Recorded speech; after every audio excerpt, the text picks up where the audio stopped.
Okay, it looks like a lot of you maybe already started the last version of this. Pranav, do you want to get us started? So, like often people attribute terms with me. The one is alien or otherworldly. It's like they find something that it's not something they can easily associate or can figure it out. So that is one. Then ghost. Sometimes people attribute that to me. Then phantom. Yeah. They say these words to you. Yeah, alien is something professor, alien, hero. Hero. Yeah. Fascinating. Yeah, I don't know, but it is a term that is often associated with me. I like it is always associated to me. Like, and some often like they say layered. Like I have a very layered personality. It's like something you see, then you see something completely different. Often they say enigmatic. That there is something that it's not easy to figure out who I am. They say it's very complex things. Like you're a very complex person. How would because we didn't share? How do you identify? Uh, Anxious, restless, hyperactive, ever evolving. I can say cartographer, explorer, matter pragmatic, uh, observer, prudent, seeker, curious. And those are all identities. So they're not like sort of qualities, but they're identities. You think of them as Actually, like these all the things. Like I'm anxious, I'm restless. I'm also very hyperactive person. That's true of me. I'm carefree or careless. It depends on like. But who's reading it? Yeah. If this work is careless, so it's like I don't want to be called myself as a researcher because I don't agree with the idea of research as such. So I like to call myself as explorer. I want to explore the things and curious because I always want to figure out the reasons or always see why the things happen. That's why it's matter pragmatic. I just don't want to know what works. I also want to know what works, why it works, with who for whom it works, what is its purpose, right? If there is something, there must be some purpose for it. Maybe there is no purpose for it. So yeah, if there is no purpose, then there is a purpose. Like I often say that the only predictable thing about me is that I'm predictable. Even I don't know what I will do next moment. But are these identities? Yeah, for me, it is my part of integral part. It could be an integral part of how you experience the world, but in terms of how others see you, right? So hero or enigmatic or layered, like are they identity categories? Aliens, they don't find like, alien. Sometimes it's a very bad connotation that people like have about you. Like I, in my like, since my childhood, I was always traveling. I was a professor, so we got a lot of like transfers here, and I have been in communities and places where like completely, I'm the only person who don't speak their language. I'm the only. Like, I was used to be a very introvert guy. So if you will come to and ask me who you are, I will just run away. Yeah.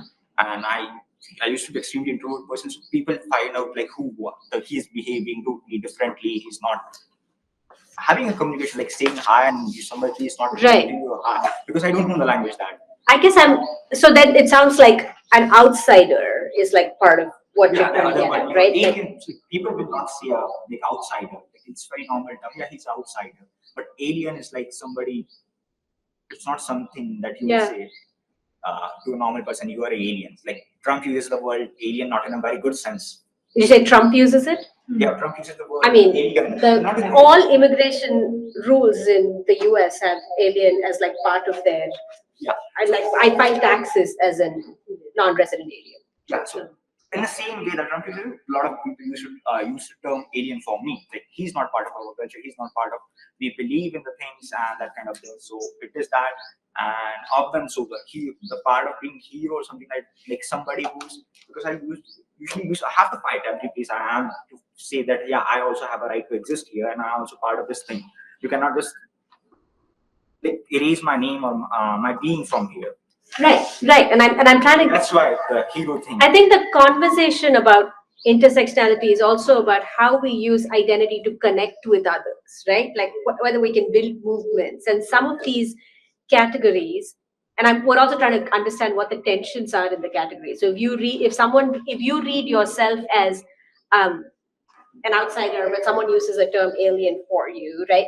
Whether the difference in those categories has an impact on you is part of what intersectionality does. It's like whether someone experiences their identities in a certain way and are experienced totally differently, and what that dissonance between how other people read them versus how you read yourself can impact you. And I think intersectionality also, for better and worse, does privilege categories, identity categories that are established, right? Like, because it is, because the intersectional identities are intersectional categories where others can generalizably also attach themselves to the identity category. So for example, not liking wanting soft fabrics and not liking crowded spaces might be very central to your identity, but they might not serve as intersectional identity categories unless there is a group for other people who also like those two things, for whom there is an output, right?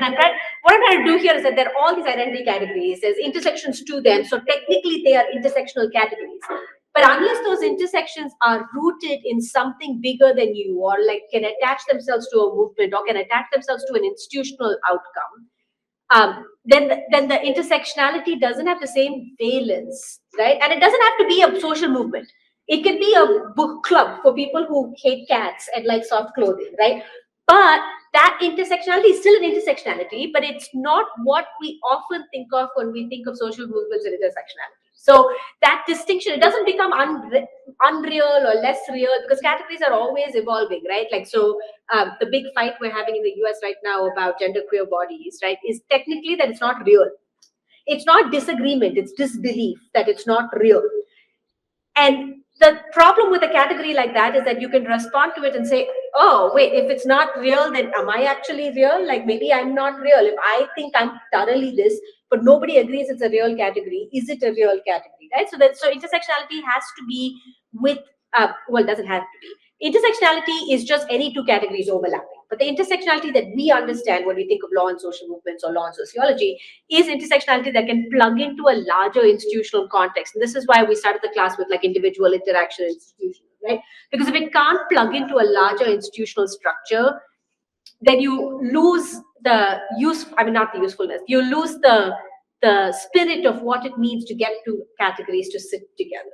So these are helpful, but they're different from, race or caste or class or, where you're from. Or I think the fact that you're a nomadic migrant, for example, right, could be an intersectional category because it's important, because it's relevant to other people as well. Or feeling like an outsider is a very clear category of, and I see outside. you didn't see yourself as an outsider. It's just others view about me. Like they see myself outsider. I don't know. So you felt like you belonged in each of these places. Yeah. Okay. When I'm young, like when I am somewhere, I don't belong to a place. It's just their opinion. They think that I don't necessarily fit in their world. Yeah. It doesn't mean that I should not. I'm not fitting in their world. It's just there's, yeah. I see it not necessarily that I am an outsider as such. But I'm just seeing like I'm a. I guess as a queer theorist, I think of outsider as a very positive quality. Like, I think it's also the way, so this is also bringing up another thing of like how we use words and whether what we think words hold and whether we think they're good or bad words, right?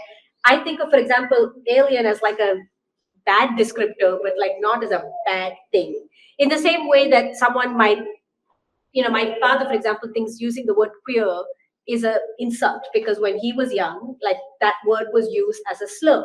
So he thinks, self-identifying as queer is like sort of a self-hating thing when in fact it's not at all to me, right? So words have different valence depending on who uses them.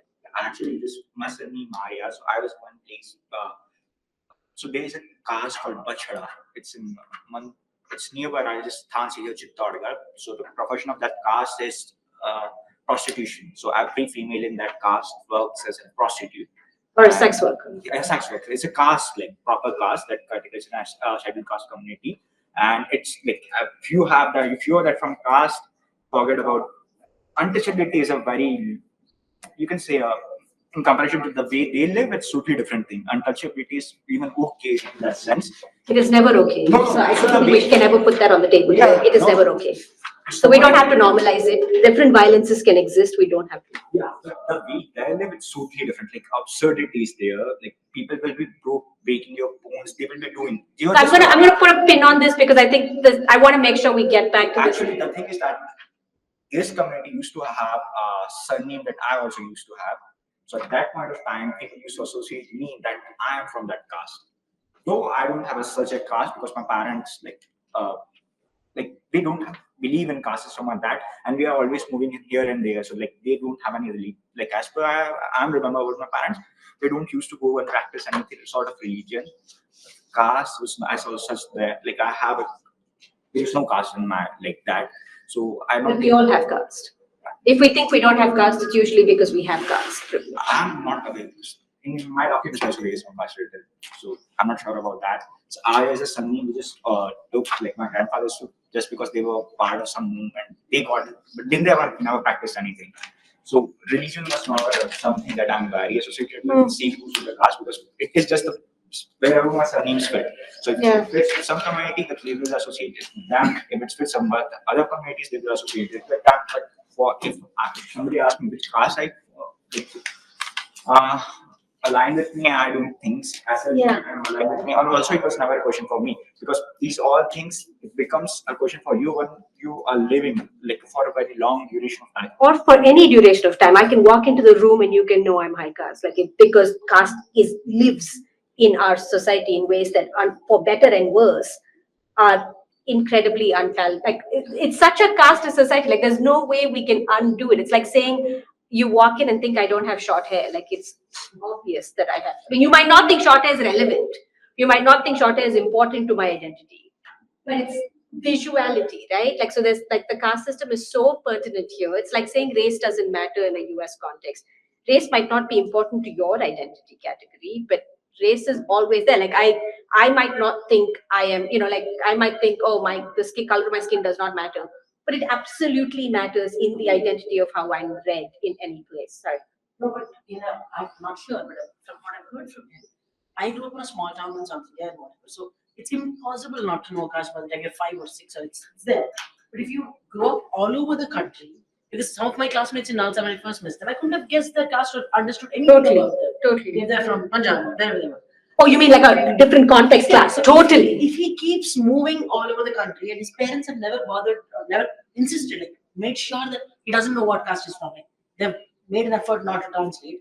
Is it possible for him to have such a? That's a good question. So, like you say, if it's never relevant to you, then is it possible? It's never really to figure out. Nobody have a Oh, because you're moving all the time. But I guess part of it is that you could get in the same way that people read you as being part of like a caste that you didn't like according to you you were not part of. so they have to figure out my surname something. So only they would have used to figure out my caste is of somebody even Someone reading that surname Yeah, within a just certain exactly. But I'm saying, but that is a caste projection because we live in society where there is never that non-projection. So you might say, I didn't live like that X, Y, or Z. But it's irrelevant in the same way that those of us that have mentioned upper caste, like sort of, writing, the fact that you both have to say you're upper caste and recognize that it's not how you live your life. is that once they recognize that I'm not from that place, so the notion that I might belong to something just vanishes out of thin air. It is also like that. So whatever they make interpretation is like, yeah, this word means something in our community or our area. Right. And because you're always moving. Yeah, it's like okay. So it doesn't matter because you're not from the context that they're in. Yeah. But that's an interesting ethical question, which is if it actually does, if it's entirely context dependent, right? Then does it not exist? Because I would argue that it always exists whether or not it has been clicked into. Right? It's like saying, is there's like a surge of electricity? Well, you might not feel it until I touch it, but it doesn't mean it's not flowing through it, right? Like But if you can choose to simply untouch it, if it doesn't shock you, choosing it is someone who doesn't rely on that source of electricity. Right? So I'm saying okay, we're going into deep metaphor, but my point is caste is, you're right, whether you experience it or it's read on you, inescapable in the Indian context. And I think I'm starting with this because we can't read any of these readings thinking that caste is an additive category. Like whether you know it, don't know it, think it's relevant or not, even if the only thing you put inside your circle was a bunch of non-caste things, caste is central to everything. Right? Especially if you think it's irrelevant, because it is never irrelevant, because it comes up in interactions, it comes up in disassociation, it comes up in association, and it comes up in, I use this in a very different context, but it comes up in being blasé. Like our capacity to disassociate or not touch that stream, and using my metaphor, is in itself a production of like caste positionality in some sense. I'm sorry, I saw your hand and I didn't have a chance to call you. It's just I was just thinking about that question of can you decast yourself by simply being in motion, and I was thinking about it because I think that's what my parents attempted to do, and To decast by being in motion. break off from all ties, so to say. So like to build this nuclear entity that is not really culturally connected to bounce all around the country, Yeah. and make their decisions on things that had on where to live and where to work that had nothing to do with culture, community, so on. Yeah. In order that they may be able to raise a child to sort of be sort of distinct from all of the requirements of, because they decided to have only one kid and stopped. I'm the only non-man in my generation in my family. And so the fact that they decided to not have a kid after me was like a whole thing. But the point is, I think you can't. I think even my Or parents, you can on your own, but the fact that you even can means you're privileged. absolutely, that you can do that bouncing around. Yeah. That you can have the sort of security to be able to get jobs in a variety of different places, to be able to have the access to language, to be able to have the access to education. The condition precedent. Yes, To the being background able to- framework. To go back to Ridgway's logic of what is the background framework, the background framework is the possibility of being able to be blasted. Right. So just to say that, like, would it be possible that the person then, say that me in that context, say to take the example, that have they managed to rid me of my caste identity? No. They used their caste privilege to ensure that I had a bunch of privileges. They managed to rid me of any false sense of caste pride. And I'm deeply Which is helpful. right. It's very helpful in the sense that I didn't have to unlearn Unlearn that it. nonsense. Yes. But it everything that I am accrues from the fact that they had these access. Yeah. It's also helpful to think. So I think of this in the Tamil context all the time. Growing up in a actively Dravidian anti-caste like government setup was so helpful because you could not have forward caste pride, right? Like, or I guess you could if you were insulated. But like any thinking human, like sort of didn't have to unlearn this thing. You start with the acknowledgement that caste is terrible. Right, so it's not like I had to become an adult, go to a fancy school to be like, oh, this is BT Dub's a problem, right? Like you just knew it was awful from the get-go. But the way in which they got around it is caste surnames are not popular in the South, for example, and well, not in the South. In Tamil Nadu, they're not highly relevant. And you have your father's first name, right? So then the logic is we're being anti-caste by reproducing first names rather than casted names. And the first names could be anything, right? Like my kid's 100% going to be called something Sweta, like on principle, right? Like, but that's like I suddenly realized I was being photographed. So but that again is not really taking it away, right? Because you can tell by the nature of the first name. Because high caste people had first names that were basically last names, right? Like Balakrishnan is a first name, but it's also a last name, right? And it's a last name because it is a secure last name for an extended period of time. So even though you were undoing caste, you were only doing it precisely because you had access to it in a certain way. Have you had hand up, or is that just your hand? Like, Yeah. you have had a hand up. Sorry. So the mobility, what I'm saying is mobility not to take away your caste identity as such. I mean, not more places, but whenever they see my surname, they just identify that I do not belong to quote unquote upper caste. Yeah. And it works in two ways. The other person would want to like try organize maybe seeing my name, okay, this person does not belong to an upper caste community. So I can approach this person. Or it could be other way around that, oh, this person does not belong. So who want to be very caste conscious and want to be like want to see me as who where the community that I belong. So it two ways when it's also where you are identified or graded according to the identity that you come from. And the other way, it also helps like yeah, this person certainly does not as you were just mentioning, like even in the context of Tamil names, like when you see Balakrishnan, Muralidharan, something of that sort, and you do not you see some other name, you see okay, this doesn't sound like Abrishaka's name, so maybe we can. You think it doesn't sound like No, an no, it upper does. I mean, if there is no nuns or some other criteria. Right.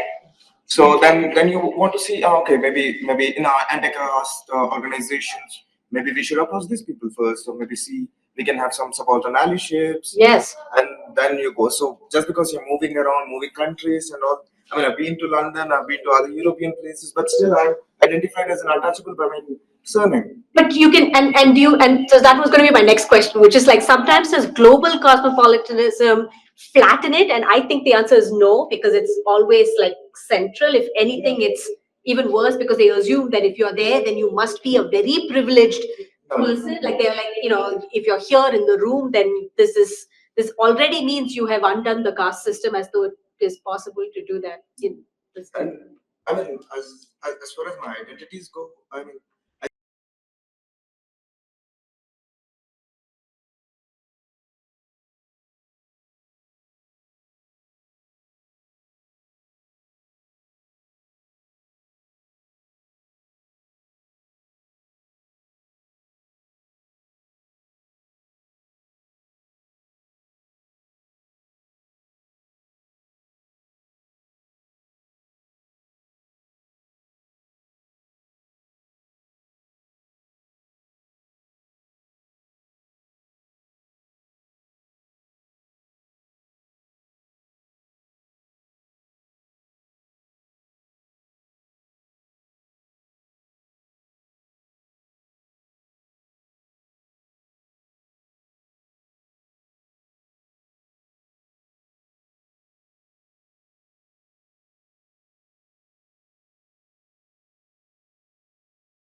I think that's sort of like what I was trying to get to with this exercise, right? When you start writing these things, there are things you read yourself as, right? So your first word was, did you say anxious? You said anxious, right? Like you put it in front of you.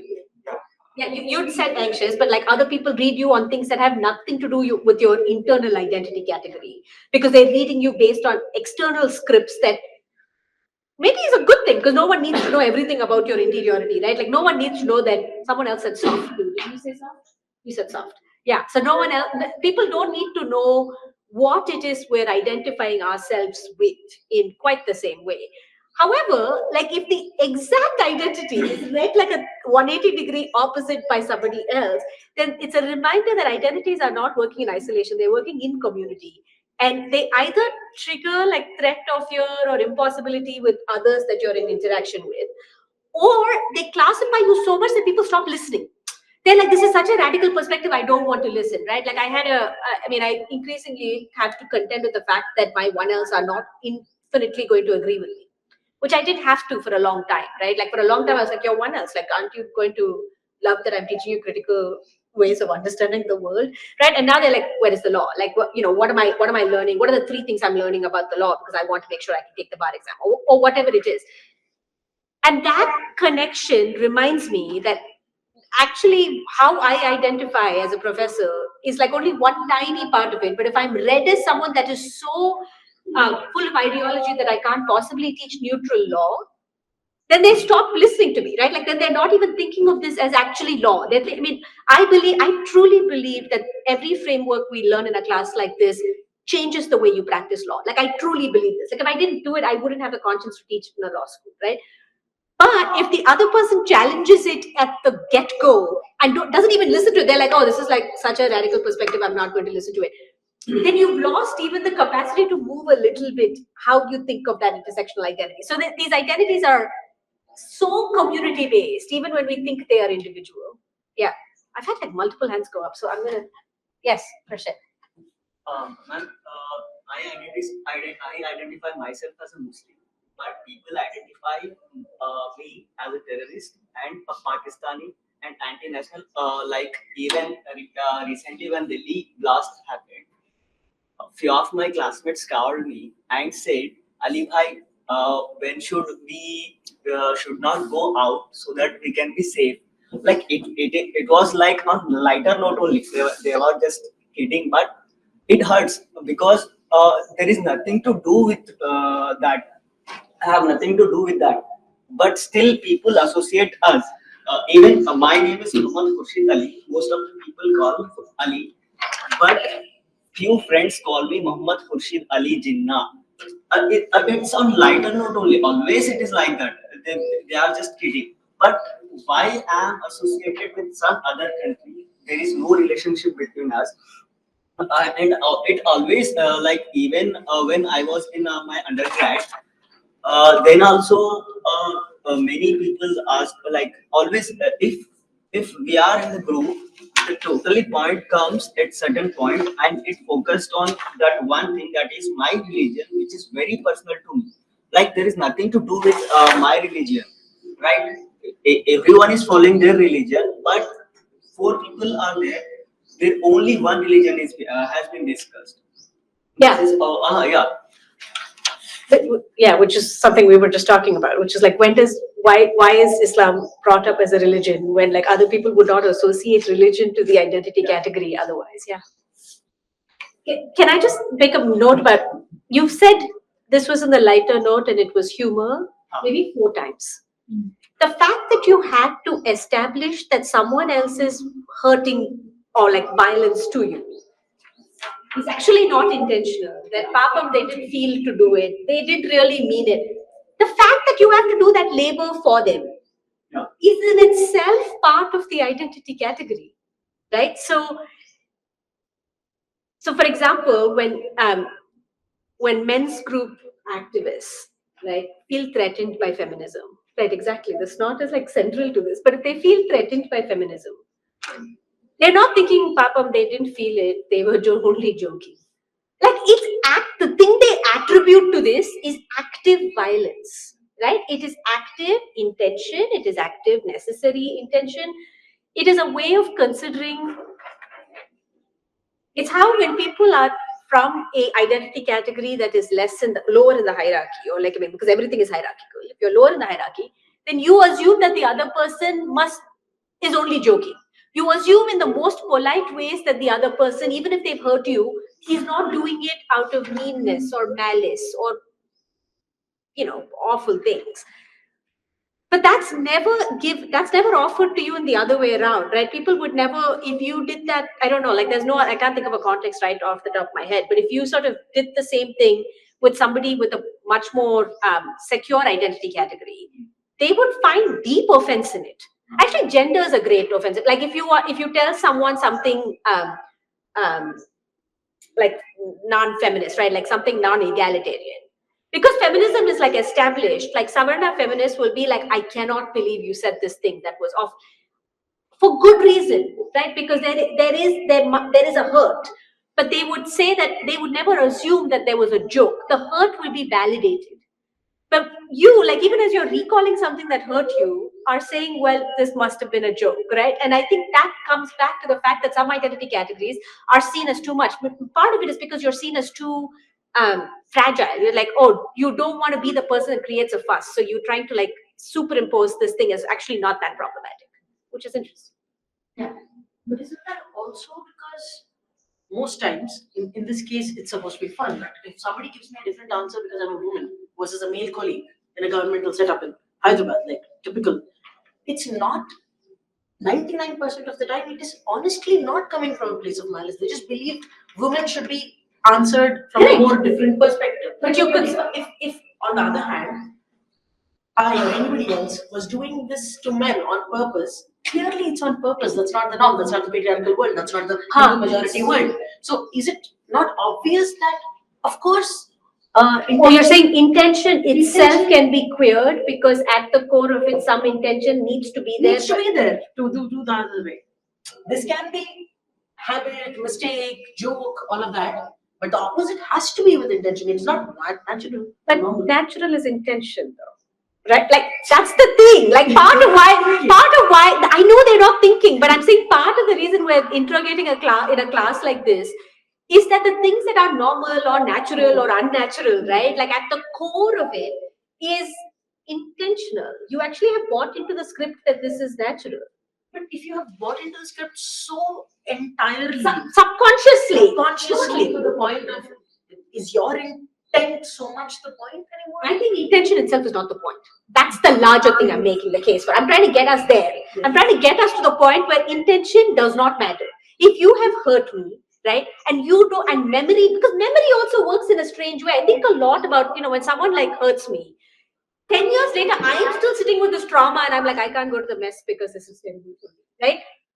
There's probably no context. They're just like, what are you talking about? Like, you were so loved in Nalsa. And I'm like, what?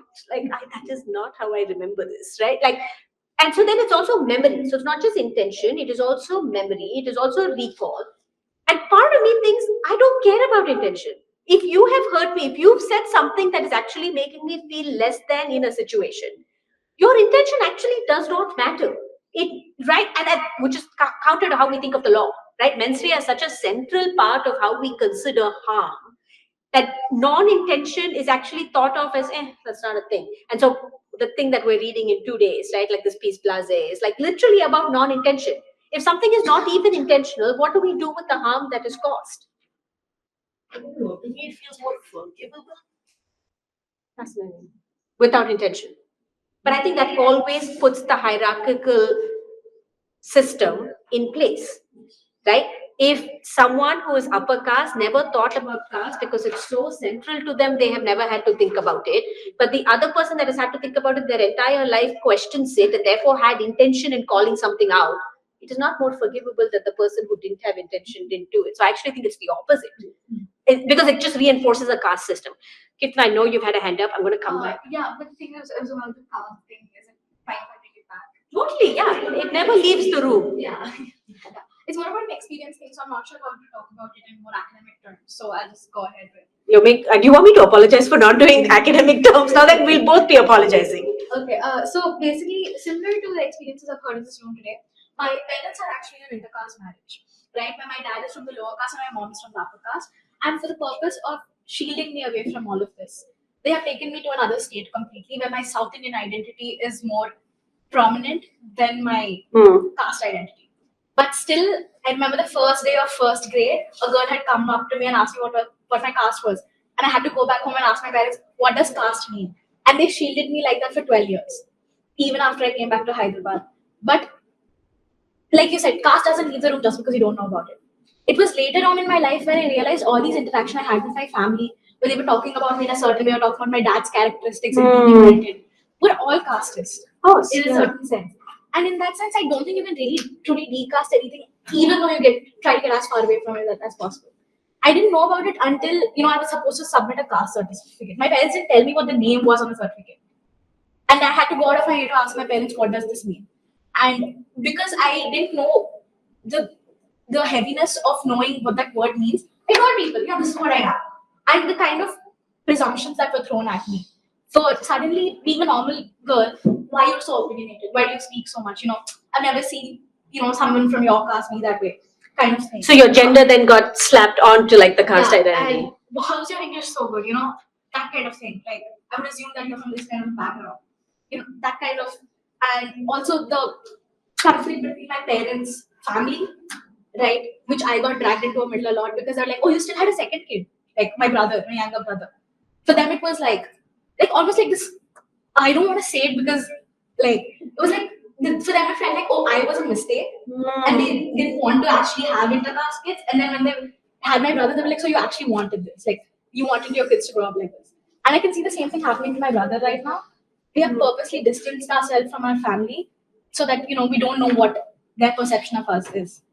And obviously I don't know how this fits into all of this, but this is my experience of saying that caste is always in the room, even though you don't know what the word for it is. Why am I being treated differently than any other girl? Totally. I think it totally fits into what we're talking about in this room, because so there's a concept we're all playing around with about epistemology, right? And epistemic violence. How many of you have encountered the concept before in class? Yeah, great.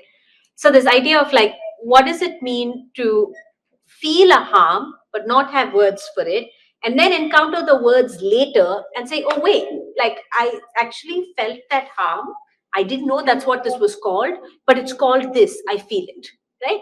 So this idea of epistemic injustice. So Miranda Fricker writes about this, who's a philosopher and a legal theorist, and and other scholars play with it and extend it and think about it. And like at the core of it is this idea that just because you don't know the words for something being wrong does not mean it's not wrong. So even if you don't, so to go back to where we started this, identity is interactional, sure, but it's also individual. Like you can know something is wrong and something is off, or that you feel a little bit different from others, irrespective of whether you have words for it yet. Like I knew I was different when I was a kid. Like I knew I was not a girl when I was a child, right? I didn't have the words for what I was until much, much, much later. But one of my interviewees said, I knew there were apples and oranges, and I knew I wasn't either, right? Like, and I didn't know there were pomegranates till I grew up. So it's like a bit like you might not know what it is, but that doesn't mean it isn't a harm, or it isn't a hurt, or it isn't a thing that you felt actively and affectively. But your story is also bringing up this. Thanks for sharing. That was really vulnerable, and I appreciate you putting it on the table. And I want to say that to all of you. It's just really great. I'm really grateful for how you're sharing, because it really helps build this conversation outside of just the text that you read, and it helps build this is theory. Theory is not something that happens in another place where you mug for a jurisprudence exam. Like that is just one side of it, right?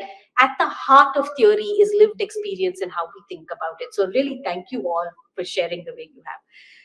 But the other thing that it connects to is this idea of utopia, which you're going to come back to on the last day. But for me, it's always, well, what is utopic then? If I know I live in a world where caste is always going to be present, but I want to escape it, can I create utopias? Right? Or is creating utopia also casteist? Like it's a never-ending cycle. It's like it's this idea of, can I escape it? If I escape it, do I have privilege? If I am escaping it, is it actually just invisibility? And I think about this for gender utopia all the time, right? Like, do we live in an agendered world? Just because I don't have words for it, does it mean the inequalities will not happen? Does it mean the stereotyping will not happen? Something else will happen, right? If we decide gender is not the thing that we're going to, segregate on, or, like as Ridgway says, gender is always present because it's the first identifiable category, because it's a tiny category. It's a dichotomous category. So it's easy for everybody to know it, right? And so I think of the Nordic countries where they teach children early on not to have pronouns, right? Everyone is just there. You don't think about gender at all. And the labor market in Scandinavian labor markets are the most gender segregated in the world, right? Which is it is always fascinating to me. But I think the difference is that they're segregated in the world, but they are not hierarchical. So men and women do different tasks, but those are valued equally, which in a sense is a kind of utopia. And then of course, my critical response is always, it's easy to do utopia when everybody is white. And you're in a tiny country that has socialist backing and enough oil money to like reinforce your capacity, right? And again, so I think I'm trying to make the case that utopias exist, but they're layered, right? And the layering means that the minute you get to a utopia, you're like, oh crap, but there's these other things that are critical about it that I haven't dealt with yet. Stupid thought that came in law school. If I ever want to have kids, I'm going to Finland first. That's the thought you had? Oh my God, my first thought is never. If I was in a country where I was the only brown person and I had to answer every question about India to them, like I was at a Thanksgiving table the first year, and I sat next to actually someone from Finland who sort of looked at me and said, because this is where all the outsiders sat because I didn't have any place to go. And she was like, so tell me, she was ever so sweet, wonderful. We spoke about utopia. And then she looked at me very seriously and said, so tell me, why is the caste system so prevalent? I was like, there. You think I can answer that just singularly? Or and it just reminds you that, like, yeah, there's caste, but colonial globality is another ballgame altogether. Let us not forget this, right? Because it's so easy for someone who's come once to India for a yoga class. Don't you dare. I don't know. Once to India, right? Like, as done like 7 days in India, they're like, oh, I just hate the poverty. It's so hard. You're like, you think we like it? Like, it is not like this idea that comes from such privilege to be able to say, why don't you do it? And we don't have this in Finland. I was like, It's just like I have spent 9 months in France. I've grown up, but That's what I mean. It's just so, for me, living abroad reminds me that caste is one of those violences that can never go away, but colonial globality is another set of those violences that is in plain sight problematic in exactly the same way, but because it's not as brutal and in your face, seems like it is acceptable, right? So they all, not that they all sit side by side, and like, Brahmin adjacency to whiteness is like sort of what makes it problematic, but it's just, yeah, just all to say I both agree, but also just have panics thinking about the possibility of being queer in Finland. Yeah. Wait, I know that Shivani, you had your hand up, but maybe you've lost your thought. No. Yeah. So it's like it's my analysis of what I've seen. So people were talking about decasting. It's more like casting experience because I'm from a privileged caste and my surname is Mamgai. I'm Gadwali and it's not a popular surname. So people don't realize realize what my caste is. And like around 2 generations ago, Gadwali people were like looked down upon a lot. Like they're like especially in UP and all that, they're like viewed in a lower sense. So uh, I think when I was in 10th standard, I had a teacher, and she was my mom's friend. So she used to write Sharma as her surname, and then my mom she sent my mom a wedding card, and there was some other surname there. It was Hildwan. So I asked my mother, like, she's Sharma, like, why are there 2 surnames? So then my grandmother told me that a lot of Garhwali people changed their surnames so that people don't come to know that they're Garhwali and they're not discriminated against for being Garhwali. That's right. And then later on, when I grew up, like this part she did not told me, but I realized that it was also to like show their caste that, oh, we are from a privileged caste, because Sharma is a very popular Brahmin caste surname. So that people, they don't have to explain to people that, see, we are also Brahmins, that they started writing Sharma as their caste. So in some ways, because their caste was not being recognized through the surname as a privileged caste, people started changing their surname to connect it to their caste privilege, and so that what I feel is to exploit their caste privilege. Or to save themselves from discrimination. Yeah, I feel it's both things, because they could have changed it to casteless surname as well. Oh, you're right. Yeah. You're right. You could have changed So it. it's like running away from the oppression, but still being able to exploit their. And which is only available to some people who are in these business categories. Correct. It's only because they came from the caste privileges that people will not question that why do you have a privileged caste surname. Thank you for sharing. I want to go back to something that Manogya said. And after that, we started talking about epistemic harm. I was just thinking about it from that perspective where it's so difficult, because we were talking about if someone harms us without the intention of having harmed us, right? But the hurt is really there, the harm is there. The harm is there. Again, in legal terms, this is, again, I don't want to bring it to law. Okay, bring it to law. Someone has to. Indirect discrimination is precisely that. Totally. Okay, intention does not matter, but you are harming people. But indirect discrimination is usually for settled categories that discrimination, if there was intention, would have been read. Right. Add to that this entire thing about intersectional Exactly. discrimination, where the categories are also not recognized. Yes. Right? So, for instance, supposedly there is a country that says that, okay, no discrimination on the grounds of sex, race, disability, Which every country says. pregnancy, status, birth. Yes. Even then, something new can, maybe something like fatness can come into picture. Like someone is getting It always does. and this is not an identified category, right? So totally. Body size or neurodivergence or whatever. Yeah. And it becomes on the person. Or being short. Or for being short, right? And it becomes on the person to keep on saying that I am feeling this hurt because of how the world is viewing me. And Yes. and having to prove that discrimination. So even if it is something that is not being intentionally out there, and that's the difficulty of proving this kind of discrimination. And the question becomes, is proving important? Yeah. Right? Because maybe you don't want everything to be a category. Because sometimes non-categories are helpful to do substantive justice. You know, to go back to the conversation we were having about substantive equality versus formal stuff. Maybe you don't want everything codified, right? I want a blanket thing that I can prove before a court is actually something that is discriminatory without everything being in a code, because I don't trust courts to actually encapsulate every version of intersectional violence that is likely to happen. And if that's the case, and this actually segues nicely to the first reading, right?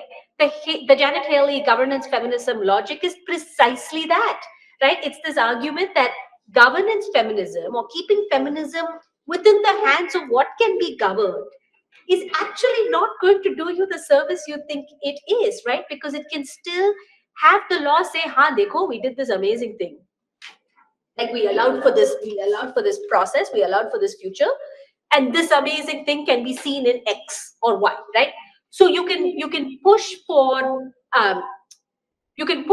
rights in a way that, which again is what Ratna Kapoor argues, right? You can push for rights, you can get the right, and then you're sitting with something that is a category that isn't giving you the freedom that you actually ask for, right? So the fishbowl as a metaphor is an excellent metaphor for thinking about this, precisely because it offers you an image of what it means to have categories that are visible and articulate and achievable and attainable. And the remembrance that even if you have it, you're going to run the risk of having other categories that are intersectional and not clearly identified. Yeah, Professor, I was doing this as a part of my course, work and everything. It's a very interesting book about the indigeneity and the queerness that came up. Paradoxes of Hawaiian Sovereignty. Oh yeah. By Kanan. Yes. I mean, that's how you put your claim under the international human rights and international humanitarian law, but how the indigeneity should look beyond the nation, heteropatriarchal. Especially since the two-spirit conversation in the Hawaii context is so distinctly different. Yeah. And if you don't look at it, you actually are unseeing an entire thing. The fact that two-spirit two-spirit identities have had to be taken into the larger LGBTQ umbrella, right, is in itself a kind of governance debt, right? It's a kind of fishbowl narrative, because what it actually did was say, this is close enough to this, so it is the same as this, right? And the minute you do that, then you run a risk of you run a risk of it actually not seeing it on its own terms and not being able to have rights for it. Yeah. Just taking on from Professor Prerna's description, the thingy about categories, and I think it segues into larger discussion of how we conceptualize equality, because we just had a Consti 1 course and we read Kalpana Kanarban, we read Tanab Khaitan, we read Zoya Hassan, and all of them talk about how this need for a comparator comes in because you have rigid categories. Yes. So what happens when in like what comes to mind is the Air India case. And Totally, yeah. what happens when so all the women are being equally Discriminated against, yeah. So there's no real discrimination because it's not like they're It's being an active category applying to all. So I feel like the entire concept of having categories can be very oppressive in the sense. And if we stick to like classifications, it reduces the scope of how we conceptualize like a just sort of not law, like a just living situation for Yeah. everybody.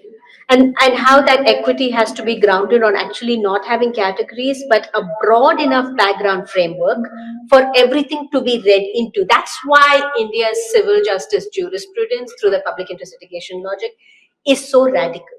Because it took a broad category, like the right to life, right, or the right to non-discrimination, and applied it to things that could have never, under much more strict non-civil liberty laws, like have been constricted or non-conflated, right? And Kanabiran's work on this, right? Like or Kata, like I'm glad you read that together, right? Because like part of what it's teaching you is categories matter to one level. Like it's helpful. You want to have something that says you have the right to life or you have the right to not be discriminated against. But after that, if you don't have a way to connect it to expansive utopic possibility, actually the categories themselves could be violent and could be restrictive. Um, we're sort of like not at time. I wanted to Mari Matsuda, but do you all have enough energy to go for another 15 minutes before we break? Is that okay? Okay. Sorry, I try to give you a break every hour, but this conversation just got really important. And so I'll give you a break in like 15 minutes and then we'll come back into the writing. Is that okay? Okay. Now that we've spoken about this, like how do you feel about governance feminism? So the concepts we're working with today are governance feminism, the fishbowl, and Mari Matsuda's idea of like how intersectional embodiment actually never leaves the room and is constant in the way in which you interact with your environment. So these are big concepts, right? Governance feminism is that, institutions and states and governing agencies will, at all points to the extent possible, use the language or the affect of rights consciousness or progressivity to enable themselves to seem better, right? So really states have an incentive to pretend like they're doing progress, and it doesn't mean they don't do progress, but the ways in which governance feminism holds is to give importance to institutions rather than movements, and the minute you do that, you run a risk of the movement not serving you, right? So that's the Haley Koteswaran et al. Like sort of line of research. The alterity in the fishbowl line of research is really comes from a larger tradition of not trusting the law to be where we get good outcomes, and it actually is a really helpful. When I was rereading it for class today, reminded me that some of this is so contextual, right? So the hijab ban case in France looks very different from the right to education or like the marriage jurisprudence for Muslim women in the Indian context, right? Not to say that they are entirely caste or class or religion independent in the Indian context, but it is true that the social context for how to understand whether something is a victory or not is entirely dependent on the context within which it applies. So I think the piece I want you to grapple with in the Kapoor reading is, what does it mean to have rights when the rights themselves are not giving you freedom, right? Is rights helpful? Is rights something worth fighting for? Is rights actually helping you? Or is it just, to the conversation we just had, a container within which we get restricted in a different sort of way? And that is a really helpful metaphor for a range of things you guys are working on or thinking about or studying, right? Which is, what would be a good response to a dowry situation? Or is it a good law? Is it a better law? Is it a more equal law? Or is it just a reminder that there is an entire universe of like expansive possibility outside of law, and we need to unearth it in order to make it? And social movements to me are a central part of it. Community building is a central part of it. And maybe this is not as easy, but non-carcerality is a really important part of it for me, right?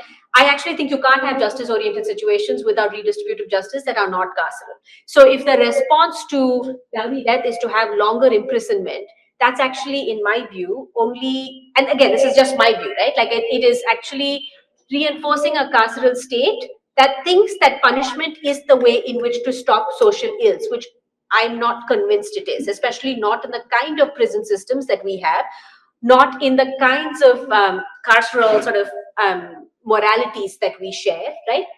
And gender is actually a really important way in which that happens, because there is a sort of public consciousness. I remember so clearly when there's death penalty cases that involve gender harms are seen as more legitimate in some ways, because it's like seen as necessary for the evil that has happened. But it's never about a singular person, right? It's so systemic that in fact I would argue it's a kind of governance feminism to say let's have a law that actually puts this person in jail for 20 years and that would be the good outcome. Like a critical reading of that would be to say, well, is that actually doing what we think it's doing? Because it's just putting one more person in jail who's probably again if they have resources going to be able to come out, and if they don't have resources going to stay in jail for something that they probably going back to the intention conversation don't even realize that they're implicated in, right? I will never forget, I was walking in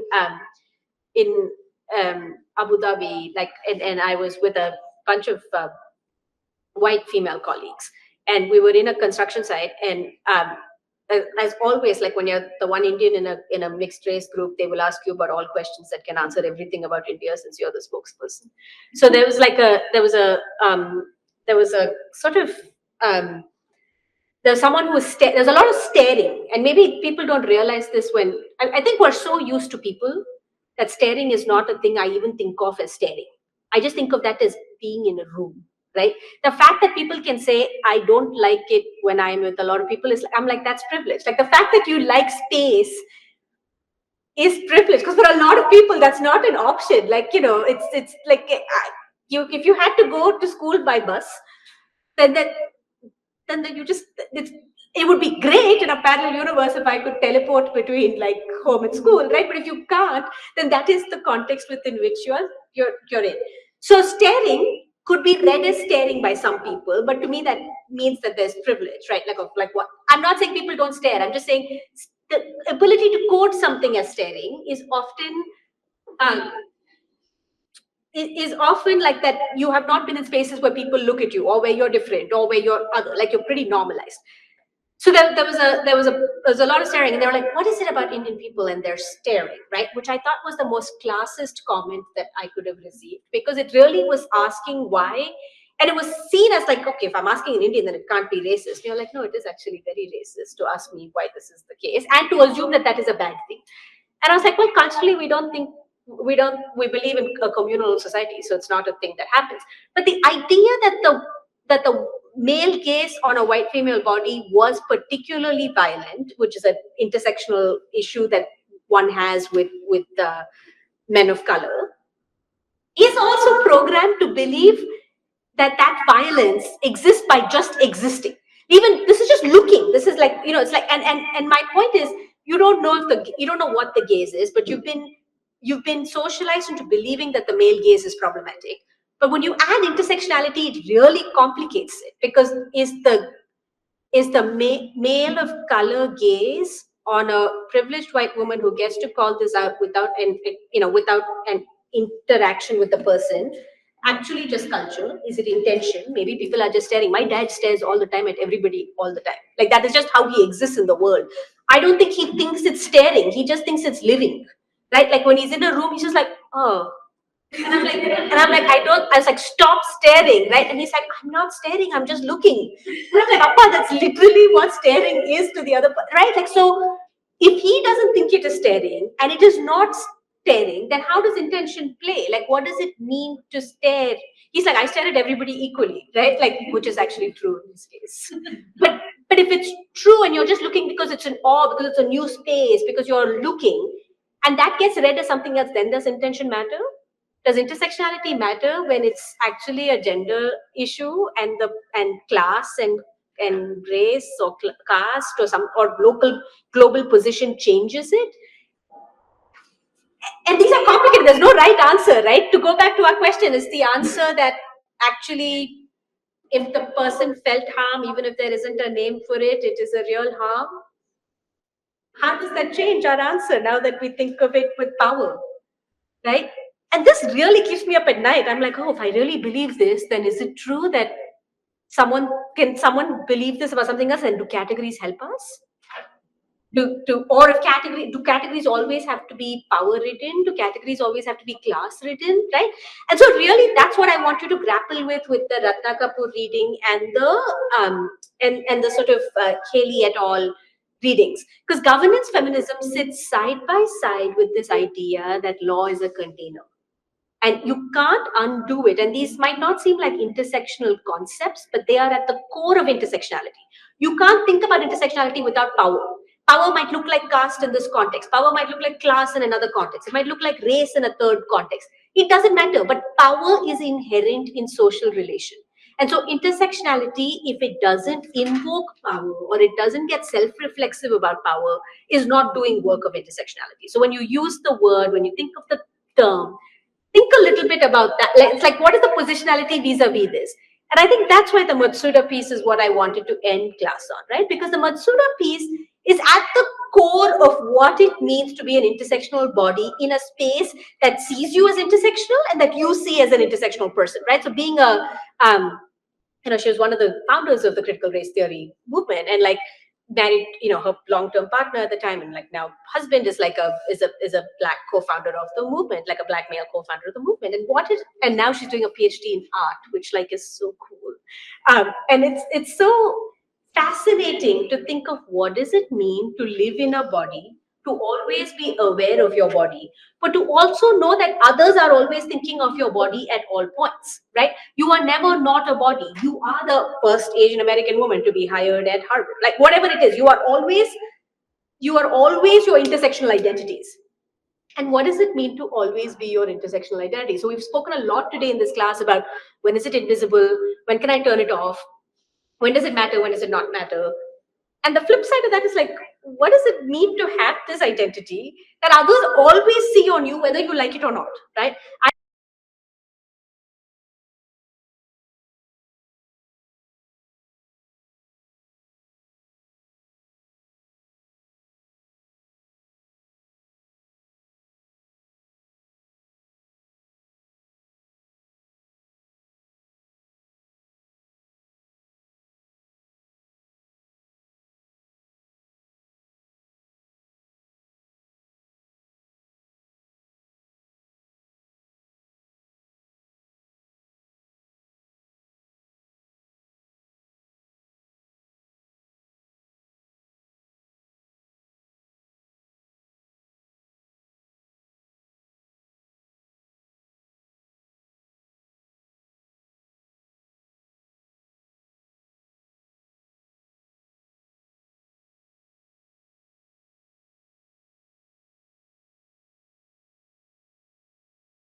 It's so hard when someone imagines categories about you that you don't see yourself as. Like, I definitely don't see myself as a woman, but when I get read as a woman constantly, how many people am I going to correct? Like, when I'm in, like, I don't know, like, there are some contexts where I will correct it. I will correct it in a classroom. I will correct it in front of other genderqueer kids who, like, feel like they can't identify, and therefore, if I don't identify, then it's important for them. But I find it very hard to do that in social contexts, for example, right? So how intersectionality plays depends on where your body is, where your identity is in your body, and whether you and other people see it at the same time. This is a very broad thing of the three readings, but I'm curious, what came up for you when you did those readings? What were the other themes that came up? Yeah. First of all, doesn't have a distinction between social identities and legal identities. I understand that legal identities stem from social identities in some manner, but isn't there a distinction between the two? For example, you spoke of how you would not count as Indian even if you were to take up another citizenship. But until you do that, you will be legally called Right. or identified as an Indian, right? Right. So isn't there a distinction? There's a high distinction, but I mean, so I'm married. I got married in so funny, I didn't put that in my identity box. Maybe I should start putting that. But I got married in the summer, and my wife is American, and her this has a point. I'm not just randomly giving you stories about my life. So the legal identity so my passport had to be renewed, right? So, and this happened after they had said anything with an X category is illegal. So all my other identities have X on it, and this is the only thing that doesn't because it's an Indian passport. And so I had to get my passport renewed to come back to India to teach this class. Actually, part of the reason this class is happening now is because my passport was in limbo for 6 months. So I had to get it renewed. And when I had to get it renewed, the form says, father's name, mother's name, spouse's name, right? Or maybe it says husband or wife's name. I think it says whatever. It says something about your marital. It says marital status, yes, no, and what is the name of your spouse. So it is an American document. I had to get it attested by an American notary, submitted to the California embassy. When I got it notarized, what was I going to do? I wasn't going to lie on it. So because I just gotten a marriage certificate, right? So I had to be like, okay, I am married. I do have a wife. But for the purposes of the Indian passport, that is not considered to be a legal identity category. It's both. So it would have been perjury if I had said no, I wasn't married, and it is illegal to be married to a woman, right? Because my identity on my passport is that I'm a female. I mean, I was assigned female at birth. Female is the sex on my passport. It doesn't have gender, thank God, and it has this entire provision for this. So the legal category there is technically a dichotomous legal category that is a fiction to its own self. Right, so I did too. So I sent it. They sent it back, and they said this is not incomplete. Like they scratched it out, and I was like, okay, I don't know, because my ID that I could show as proof, my California ID I could show as proof, had X on the gender marker, not F. Right. So I have these multiple things, all of which are legal, mind you. Right, they're not cross legal. I mean, they are cross legal, but they were the same person, and they're not social. They're legal categories. But they're legal fictions, right? We think of social categories as fiction, but not legal categories. But legal categories are always fiction. So then I literally, in my very fancy, like professor, my dean letterhead, wrote a letter that said, "Hey, this is it." I literally argued a petition. It was a 3-page letter, and I wrote it with the I used excerpts from the Supreme Court judgment, and I said, this is both identifiable and replaceable. However, I'm going to submit 2 affidavits. You will realize that one of them is wrong for the purposes of one of the countries that I'm applying with in order to. And so you will please take note of the multiple applications. Choose what you want. Then they call me and they're like, we don't know what to do with this. We haven't had this happen before, right? Like there was this entire multi-process because the legal category was in flux.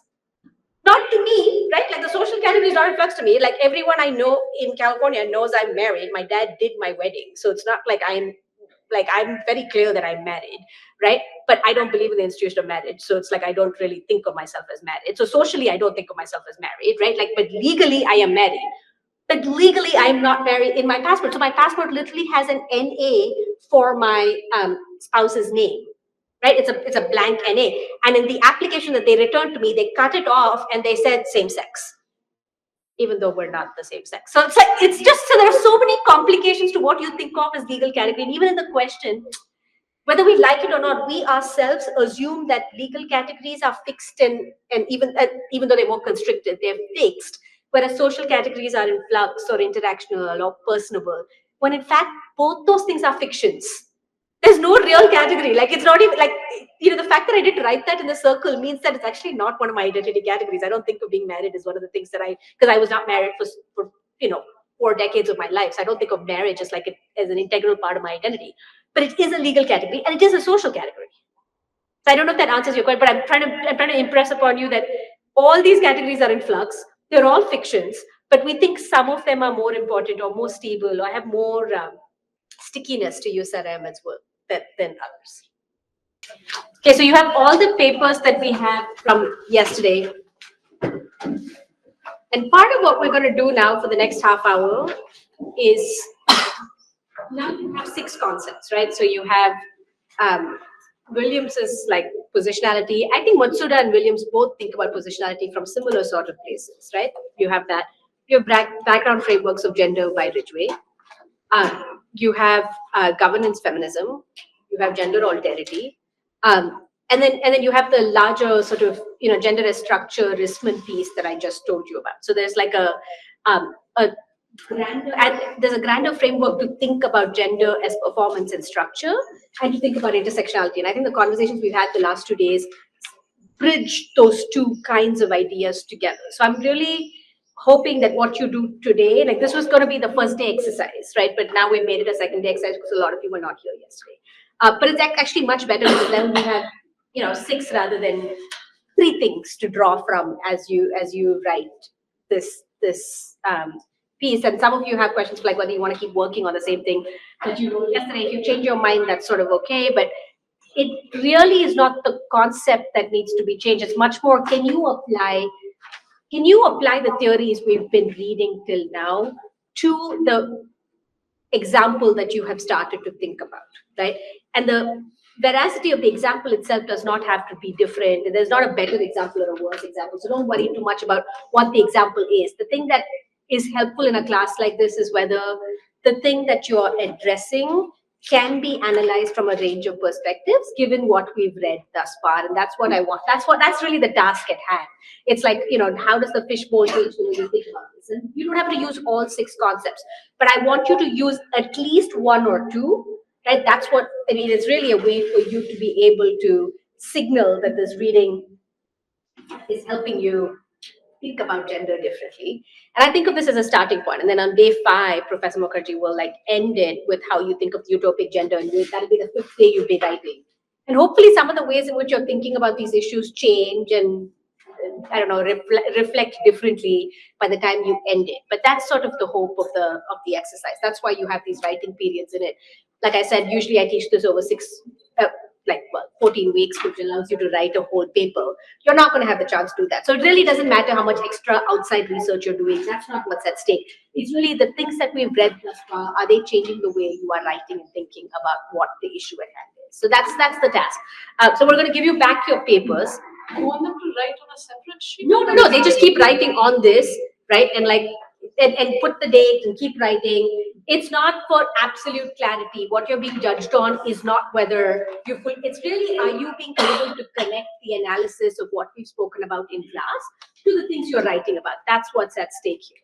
And so you get about half hour to work on this, and then you return it back to us, and then I will do check-ins tomorrow for the last third of class, so right, 3-hour class, the last third of class, I will do check-ins one-on-one or in groups of 1 or 2, depending on what you're all writing about, to help sort of not correct the analysis, but to help do in-class assessments of what might be helpful or not. So we'll have every day time to write, but tomorrow's class especially, I'll start speaking with each of you about your projects. I'm going to try and do it today, but I don't want to come in the way of you starting the project.